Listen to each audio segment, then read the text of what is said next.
Secretary Eagle has worked to get all these CDBG grants out. There's a lot of bureaucracy that goes in this. This is long-term stuff, and that's just the reality that we deal with. But he was able to do it, and so we've now done the entirety of the amount of money that we had set aside for mitigation from CDBG for any part of the state that was affected by Irma. And I think it's going to make a really, really big difference. And so I'm happy to be here. We're going to have the mayor come up, and then we'll have Dane Eagle come up. So, Bob, you want to come up? Hello. My name is Bob Elliott. I'm the current mayor of the city of Fort Meade. And on behalf of the city commission, most of them are here, and our administrative staff, and also all the residents of Fort Meade, I'd like to say, keep it simple, but say thank you. Yeah. And keep those checks coming. We love them. And that's it. Okay. There you go. Well, I will touch base on a couple things. Okay. You know, Fort Meade is the oldest city in Polk County. I did a little research here, which we are exactly 170 some years old. And most of the infrastructure that we're going to change with this grant money is over 100 years old. Oh, wow. So they built it good back then, but we're going to build it better. Good. All right. Thank you. Yep. Okay, Dane Eagle. Well, I want to thank the governor for his focus on disaster recovery, resiliency, and mitigation, which is, of course, why we're here today in announcing these infrastructure grants. But more so than that, even just yesterday, under the governor's leadership, I was down here with Director Guthrie, the Division of Emergency Management, looking at the freeze to local orange produce. And we're going to continue to focus on every aspect of disaster recovery and mitigation, especially when it comes to our economy, which is where DEO comes in. It is a very important piece of what we do. So for local area farmers and growers, please go on and floridadisaster.biz to the Business Disaster Assessment Survey, which was turned on by the governor, so that we can look to see how we can help. With these grants that we're talking about today, these are monumental for generational growth and protection against future storms. As the governor said, these are long-term grants. These are not meant to be spent on day one. We're looking at the state in a holistic way to see where we can benefit the communities the most. We announced, the governor ran through a list of 8 communities today, and he wanted to be here in Polk County to make that announcement because we know how important it is to this community. We have 12 years to spend the funds. We've got them all out in year 4, and we're going to make sure we're going to work closely with the mayor, the other communities around the state to make sure that they are impactful to this community and that they are resilient for future storms. And we'll keep doing more. But thank you to the governor for his leadership on this aspect. Okay. I'd also just like to say, you now hear a lot of chatter in other states, around the country about, oh, we're going to lift mask mandates on these little children, as if somehow they've just had an epiphany, or even some suggest the science has changed. And let me just tell you, the science has not changed one iota.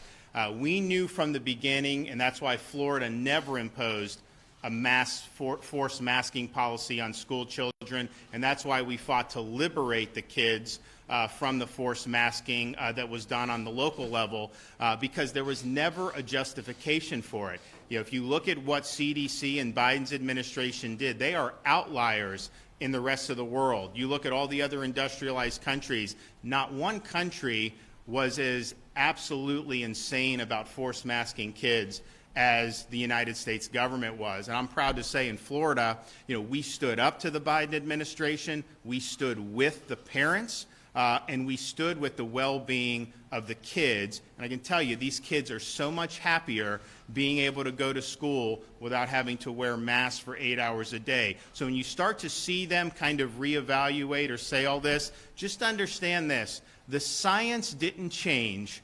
Well, the medical science didn't change. The political science changed. They feel the heat. They know that voters have been tired of perpetual lockdown policies. They know that they have basically offered no off-ramp, and they know that they're fixing to get whooped at the polls. And so that's what's causing the epiphany. But the fact of the matter is, if they had looked at the actual science from the beginning, they would have known that this was something that Florida was right on. And so I'm interested to see, as more things come, you're going to see more and more of these sudden epiphanies. But this is stuff that we had information on a long time ago. And the way I view it is, when we're doing things like when we were keeping the businesses open, getting our theme parks back open, when we were doing protecting people's jobs, oh, you turn on people have these spasms.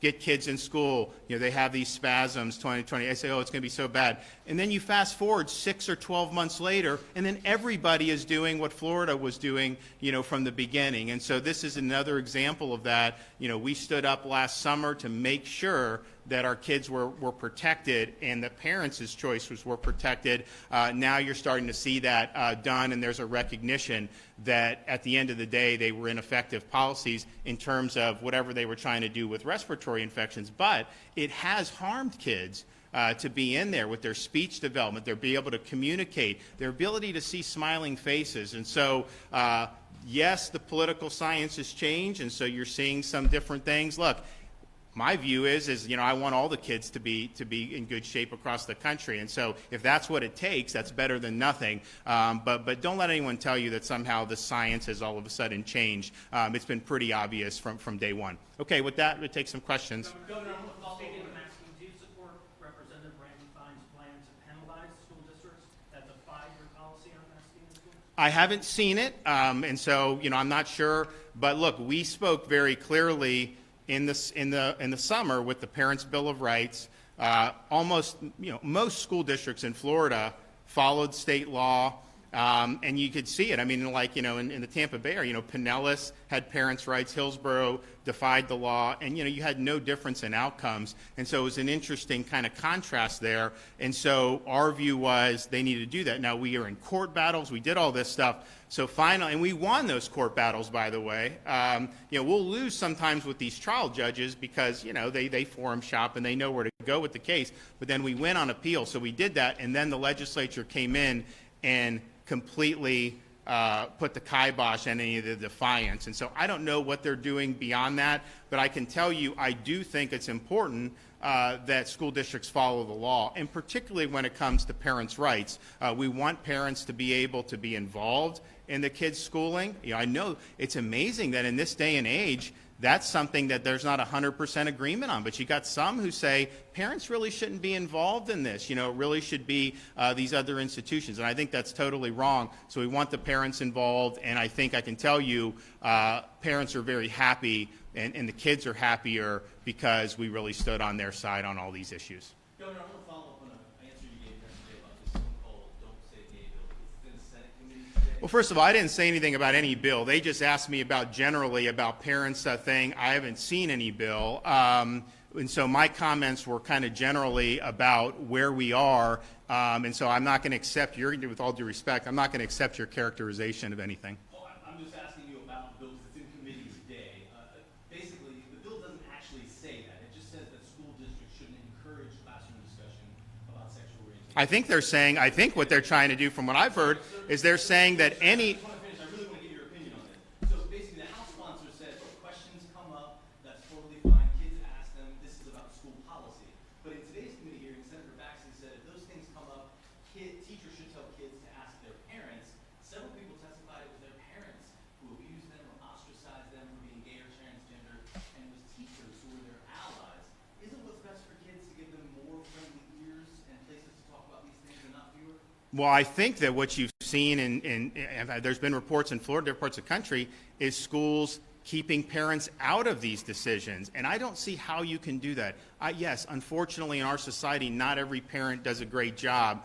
But to keep parents out and to keep them in the dark, I don't think that that's something, that works very well. I also think one of the things that I think the legislatures are getting at is anything should be age appropriate. And I think some would say even these young kids, elementary school kids, I think that's wrong to have them being involved with things that aren't age appropriate. And so, I haven't looked at any particulars of anything, but I do think you've seen instances in which kids are encouraged to be, doing stuff with like a gender ideology. And I think the parents really do need to be involved in that. And so that goes to, excuse me, so we have had reports where people in schools, and I think that's why they're getting at, where people have been not only the districts, but individual instances of where that has been encouraged not to be shared with parents. And so that, I think most parents, they want to know what's going on in the schools. They want to make sure that everything is age appropriate. And look, at the end of the day, my goal is to educate kids on the subjects, math, reading, science, all the things that are so important. I don't want the schools to kind of be a playground for ideological disputes or to try to inject. So I think it's just, let's get parents involved, let's make sure anything that's discussed is age appropriate, but let's keep the focus on where it needs to be. We need our elementary school kids reading. We need to do better in third grade reading. We need to make sure that our high school kids are prepared to either go in the workforce or go to college, and those are the things that I think are really, really important. And if folks are focusing on that, then I think we'll be all right. To the extent it gets off the rails on that, and then they start to come into some of these things that are more political in nature, that's not really the core mission of what schools need to be doing. What plans do you have to address mental health? Well, I got to give credit to the First Lady. She's done so much on mental health. We've had huge increases in funding when it comes to mental health, and understanding that particularly like with school-age kids, we've really said this is more about resiliency, because people talk about mental health, but really there are trials and tribulations in life. It's difficult sometimes, and you need to be able to be in situations where you're able to get the support that you need. And so her initiative to really assist people in schools, I think, has been very, very beneficial. And in our budget, we put money where the mouth is. I think the legislature is going to be good on that. I think that they're going to end up funding some good stuff. But here's the thing that I think that we've been able to do in Florida is by protecting people's freedoms, their ability to work, businesses' ability to operate, making sure kids were in school, that made our society better with mental health than areas where they just kept locking people down and isolating people. It's not normal to be in that kind of an environment. And so we've really encouraged people to live their life, and understanding that you can make individual choices. Different people may have different risk levels, but to shut people out is a huge mistake, and I think it causes huge amounts of problems. That's why I'm proud. If you look, we were like the first state once COVID hit to do a sporting event. We had music. We were the first state to do a full capacity indoor event. We wanted to make sure that people were able to live lives and really get fulfillment out of that. That's one of the reasons why we're working hard now on Patients' Bill of Rights with visitation in the hospitals and in the nursing homes. A lot of hospitals have done a better job on this, but you still have some where you can't get in to see your loved ones. That has a huge toll on families, their emotional health, and I think it impacts physical health. I think if you're in the hospital for something and you don't have that emotional support, I think you're less likely to have a positive outcome. So that is, I think, is very much important in terms of mental health. So it's an important issue. We're going to keep doing it. We focused a lot also on first responders, our law enforcement, our firefighters. I was down in Surfside after that tragedy, and it was a very difficult time for, of course, the families involved who lost loved ones, and the families, we did have families that escaped from the other tower, which that was very traumatic.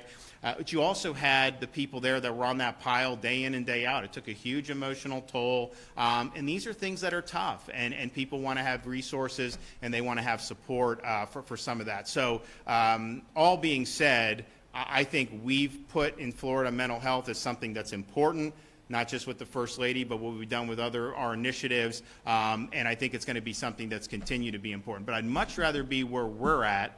We're having a free state where people have been able to live their lives, and people will tell me when they come visit Florida, they feel like everybody's a lot happier than wherever they came from, and that's as a result, I think, of the weight of the lockdown policies that we saw for so long in so many different corners of the country. So that wasn't the approach that we wanted to do, and I think we're better off for it. So, okay, guys, well, thanks so much. We will see you very soon.